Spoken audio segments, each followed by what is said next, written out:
Round of applause for a dream fulfilled. World Cup hero Eoin Morgan returned to his boyhood club in Finchley. This is where my journey started when I was 15, 16 years old. I used to live on this road here. Dudley Road was where my first digs were, and Finchley was my first club. And all the basics that I learned as a kid and that I was taught by my dad, I came here and learned so much more. So Eoin, is it exactly how you remembered? Not exactly. Every year I come back, I just can't believe how small everything is.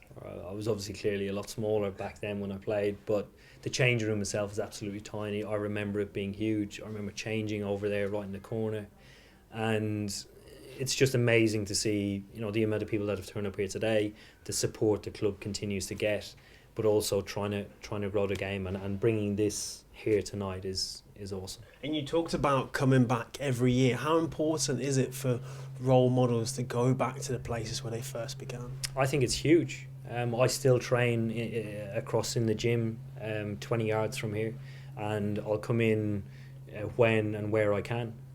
And I think it's important to keep that open line, because young players coming through need to have guys to aspire to be, or need to have heroes, and it doesn't necessarily have to be me, but because I play with Ben Stokes, or because I play with Joss Butler or Jofra Archer, those guys are the heroes, and it's important to, I suppose, tell stories about those guys and how good they are and how good they were when they were kids, and to make it very real, and the fact that everybody starts in the same position. So when you look at this trophy that you obviously put time, effort in to get into a level where you could win it, how does it make you feel? It makes me feel emotional every time I see it. It's simply because on the day of the final, when we lifted it, all of our families were there, all of our partners and wives and girlfriends and daughters, sons were at the ground at that time, and there was such an outburst of emotion after the game from everybody, because we got to share that moment with probably the most important people throughout the journey, who are our family or our extended family, and that's a pretty cool place to be. So England had to wait decades for you to bring this trophy home. What have we got to do to make sure that we can continue that winning legacy? Yeah, I think there are a number of things we could do, but I think keeping it simple moving forward and continuing to challenge ourselves the whole time. We need to grow and continue to learn, and I think winning the World Cup can be a platform to do that. We've started doing that before the World Cup started. You know, we had a bigger pool of players to choose from than just 15. I think we need to continue to challenge ourselves in that regard, bring in new blood, fresh faces, and, you know, young up and coming players, because they need to be given opportunity to grow and to learn, but also to push our best players and make sure that we're driving things forward. And you enter an elite group of World Cup winners who are also captains. As a captain, what do you think epitomises a good leader?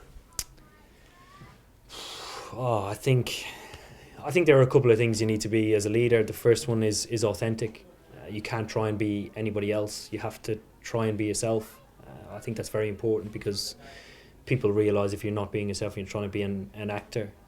I think the second one is you need to be a really good listener. You need to understand the position that you're in as a team, and you need to listen to your teammates, coaches, and that helps you grow.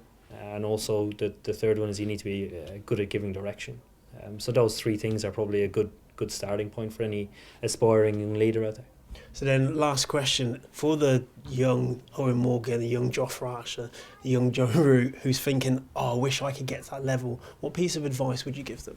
Yeah, it's possible, and we've proved it, and that for me is so satisfying, because I was the guy who, you know, turned up at club cricket every Saturday morning, you know, wanting the sun to be out, wanting the wicket to be good, wanting to score runs the whole time, and if I didn't, I'd go and get in the nets and try and get better. So for every youngster out there, the process is simple. You know, if you enjoy the game, keep doing it, and work hard and continue to do that, and believe that you can get there.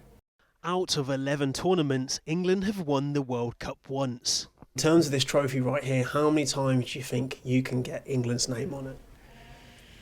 That's a good question. I'm not sure how many times I can, but I can be part of the process moving forward, and I believe that we have a very strong group of players that can lift this trophy again. Eoin Morgan has already written his name in history. Now his focus is on future success and generations that will deliver excitement for cricket for many summers to come. Antoine Allen, ITV News.